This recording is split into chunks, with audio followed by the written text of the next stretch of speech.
It was meant to be a peaceful summer retreat, but within minutes, the royal garden turned into a battlefield of tradition, truth, and tears.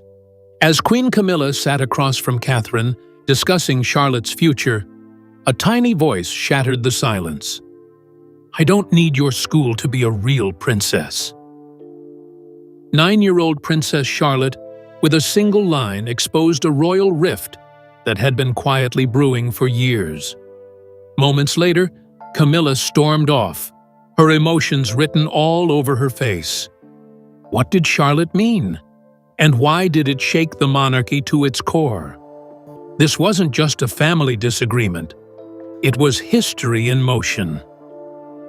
Summer calm at Anmer Hall.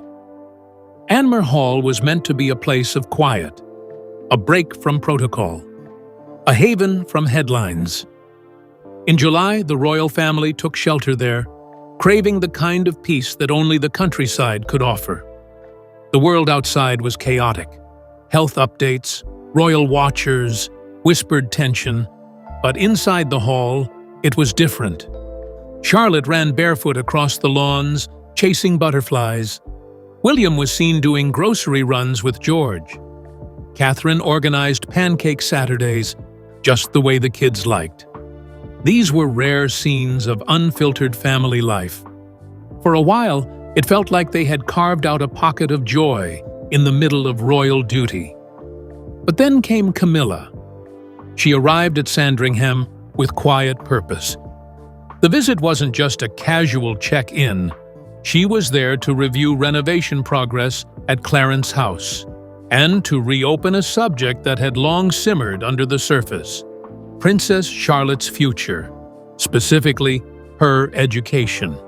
Her presence was polite, but her agenda was not subtle. All seemed well until tradition stepped in, and that's when the calm cracked. The visit started with small talk and family smiles, but underneath it all was tension that would soon shatter the silence and rewrite the course of a royal summer. Camilla's boarding school pitch. Camilla had been rehearsing her message long before she stepped foot on royal grounds. She wasn't just suggesting any school, she was making a case for tradition. Boarding school builds grit, she said, referencing her own childhood, where shared rooms, rigid schedules, and chilly mornings toughened her spirit. She believed Charlotte needed the same. In her view, royalty required more than kindness and charm. It needed resilience, especially for the women. The media could be brutal. Public expectations even worse. Camilla's answer to that? A structured boarding school with strict discipline and centuries of legacy. But this wasn't just about academics. This was about shaping a princess into a queen someday. She believed this education would prepare Charlotte to survive palace life. "It's not just a school," she reportedly told Catherine. "It's a path." The issue? William and Catherine didn't agree. They had chosen Lamrook for a reason: a normal schedule, with their children returning home each evening. No cold dormitories, no isolation. Just a warm, structured routine, grounded in family. Their view was simple. What mattered most was being present. For dinner, for bedtime, for everything in between. So when Camilla made her pitch, it wasn't just an idea, it was a wedge.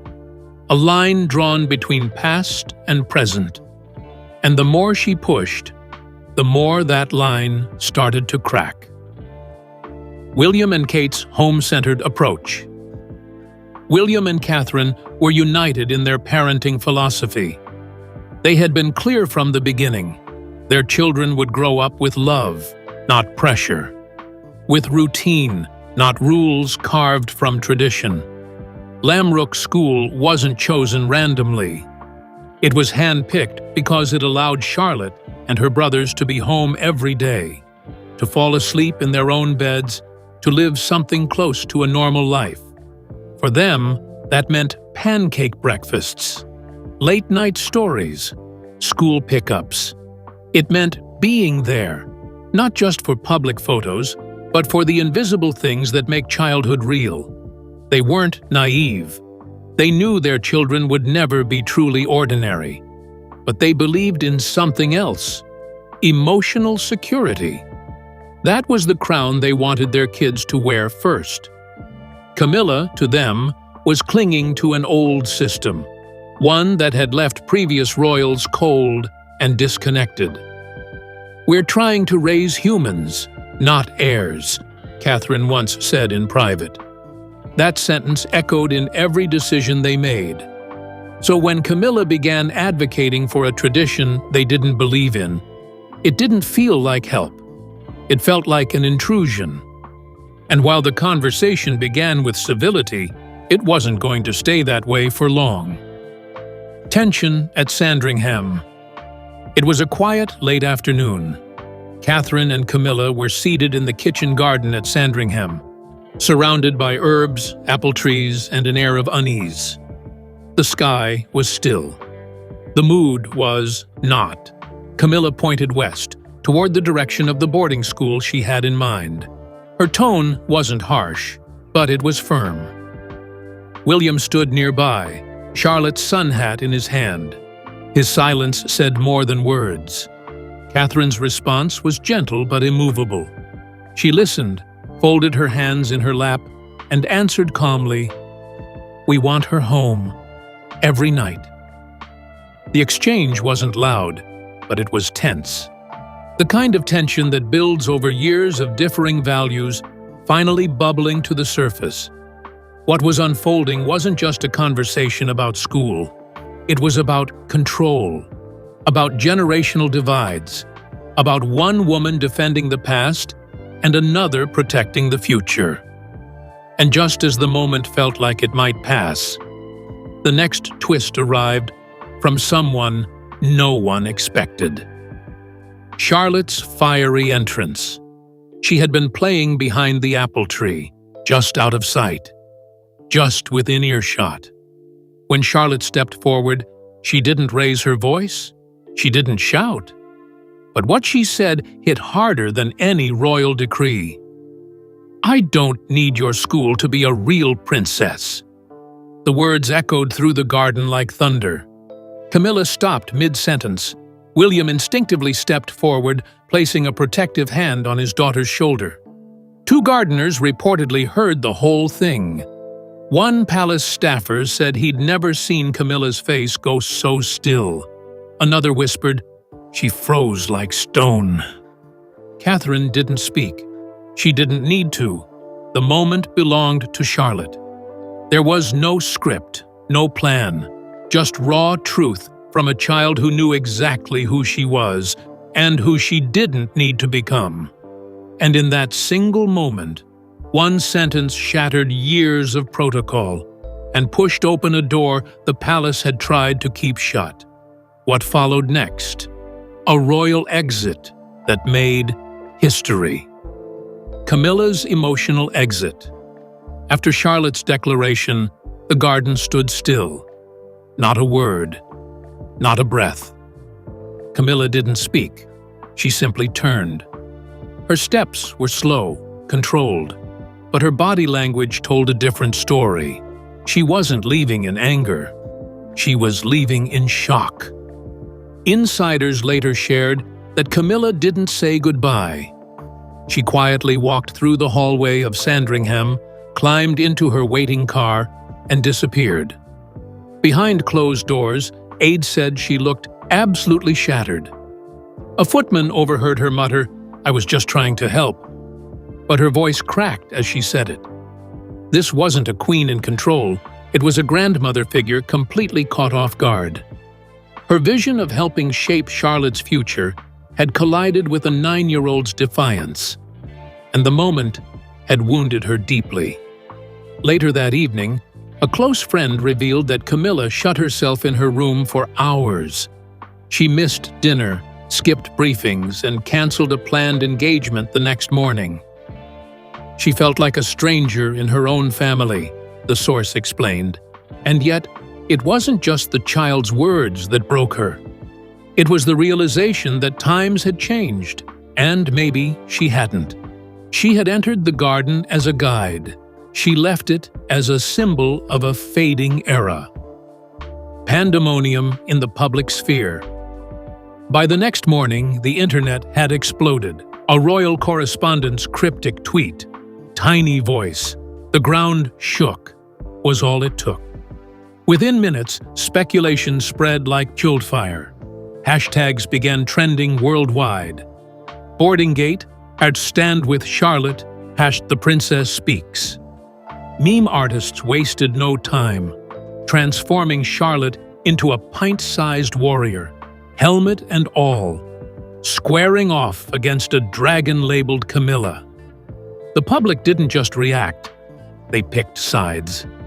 Talk shows aired special segments dissecting every word. Commentators praised Charlotte's emotional maturity.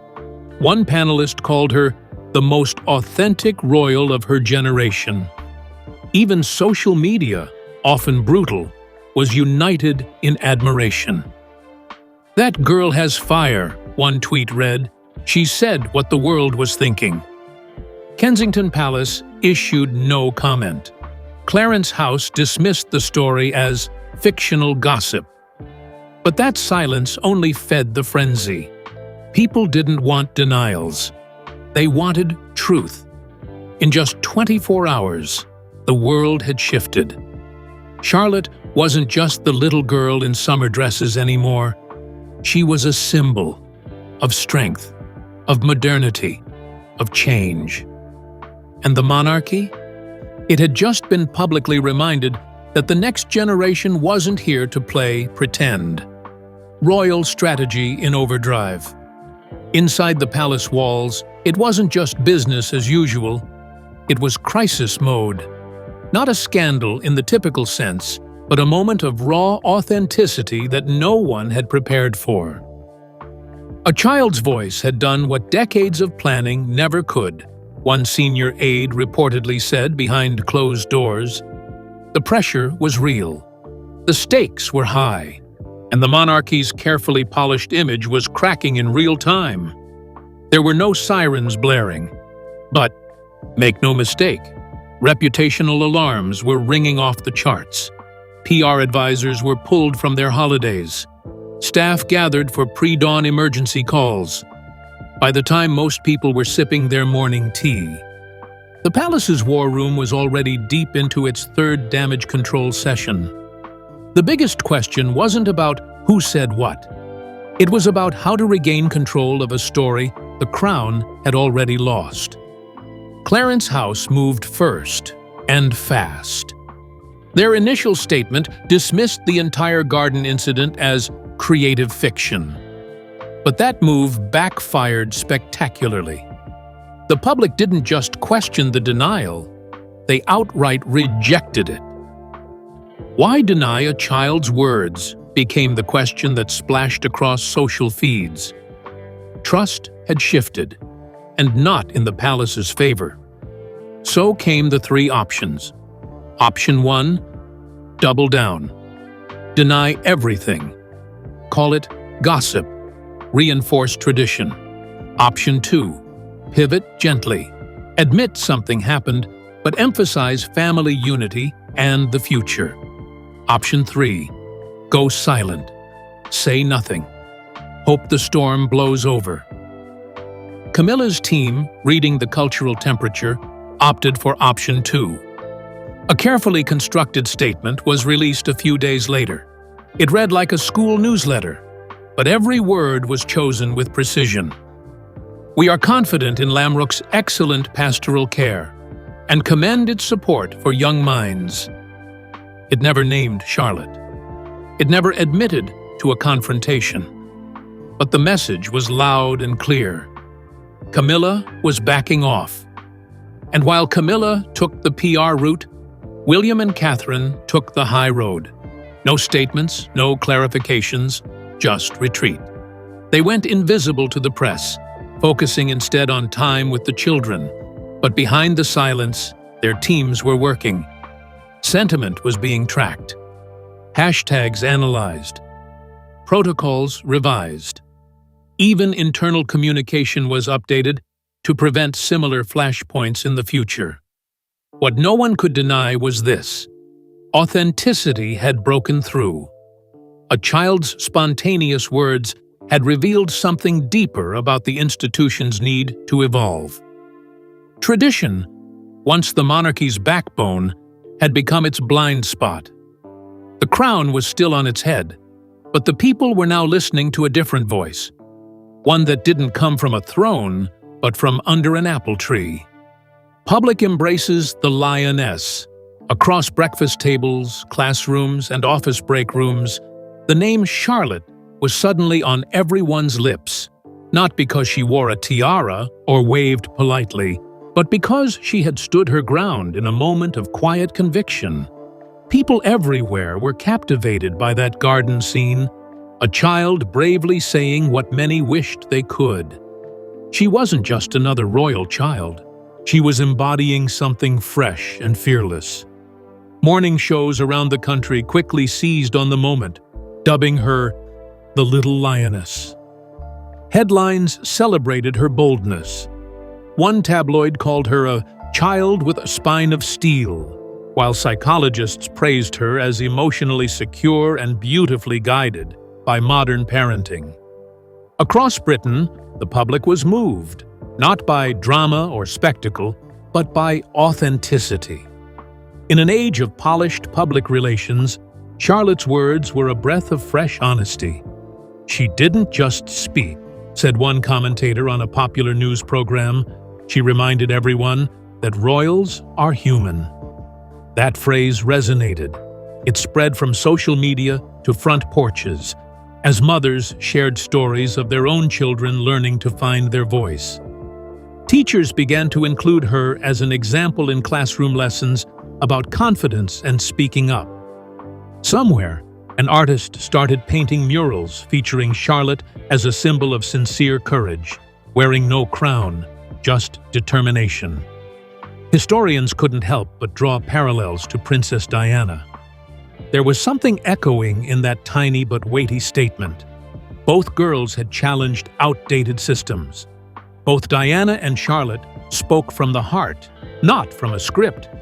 And both, in their simplicity, shifted the royal narrative.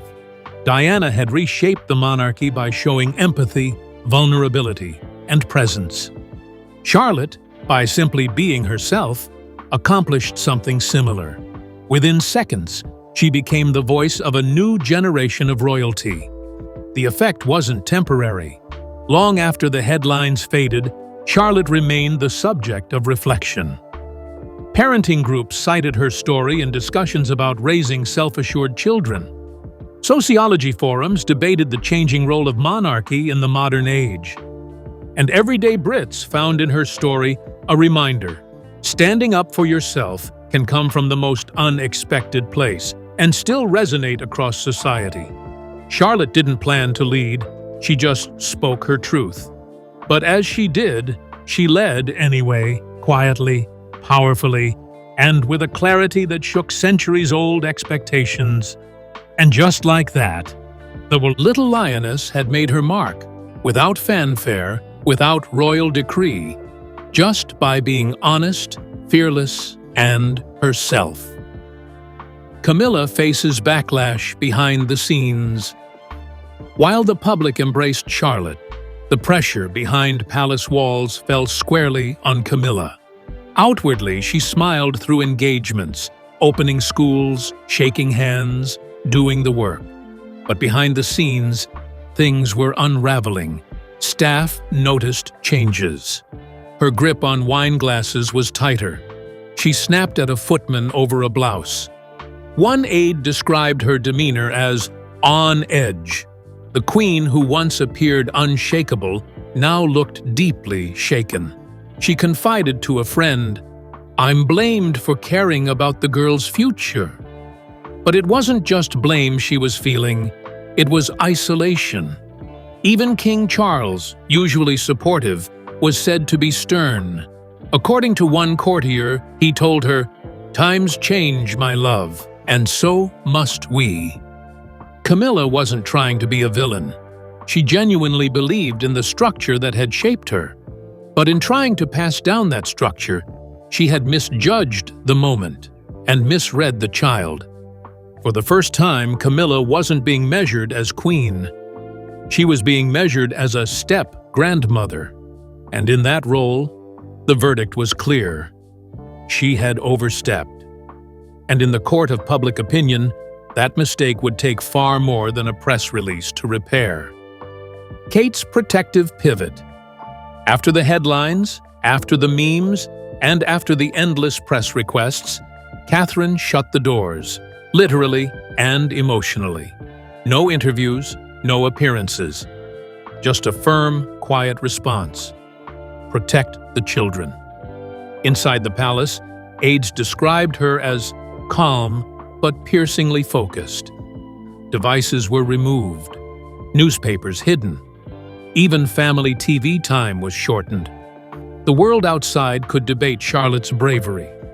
But inside, Catherine was fighting a battle no one could see, keeping her daughter's innocence intact.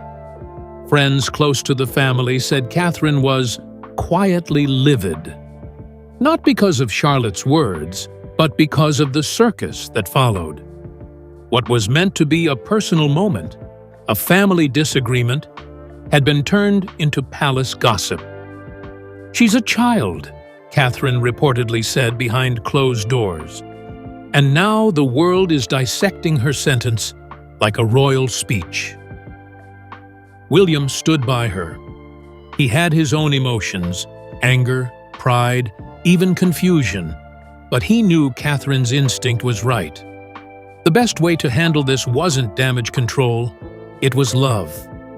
So they doubled down on the small things, longer bedtime stories, baking together, walks in the garden. A source from William's polo club recalled him muttering during practice, "She defended her turf. I'd do the same on the field." It was more than a joke. It was a father's pride, not just in his daughter's boldness, but in her clarity. Meanwhile, child therapists were consulted, not for crisis, but for confidence. How do you raise a child whose words can shake empires? That's what Catherine was preparing for now. Not the next headline, but the long-term well-being of a girl born into a world where silence is safer than truth. This wasn't Catherine breaking down. This was her rising up, in her own quiet, relentless way. Charlotte's quiet power shift. The storm faded, but something had shifted, permanently. Not just in how the public viewed Charlotte, but in how the monarchy functioned around her. Inside Clarence House and Kensington Palace, senior aides were meeting behind closed doors. For decades, protocol had ruled everything, from mealtimes to media. But now, because of one unscripted moment in a garden, those protocols were being re-examined. For the first time, education decisions would go directly through William and Catherine, bypassing older advisors. A subtle shift, but a powerful one. As one insider noted, Charlotte changed the rules without knowing it. At school, teachers noticed a new nickname forming quietly among staff: the Quiet Storm. She didn't brag. She didn't act out. But everyone knew. She had tipped the royal conversation without ever raising her voice. In one class, she reportedly asked her teacher a question that gave them pause. "Are queens always nice?" It wasn't confrontational, just curious. But it was the kind of question only a child deeply aware of her world would ask. And that awareness was reshaping things in unexpected ways. Commentators pointed to Diana, her fire, her humanity, her refusal to play palace games. Now, Charlotte seemed to carry that same spark, not intentionally, not rebelliously, but naturally. The idea of what makes a royal was changing. It wasn't medals or bloodlines anymore. It was empathy, strength, and the ability to speak your truth, even if your voice is small. For the public, Charlotte had become a symbol of the future, For the palace, she had become something even more powerful. A reminder that authenticity can't be scripted. Cliffhanger. Who shapes the future? Weeks later, as the headlines cooled and social media moved on, the story wasn't over. If anything, it was just beginning. Because now, everyone was asking the same thing. What happens next? Camilla quietly began a series of carefully planned public appearances.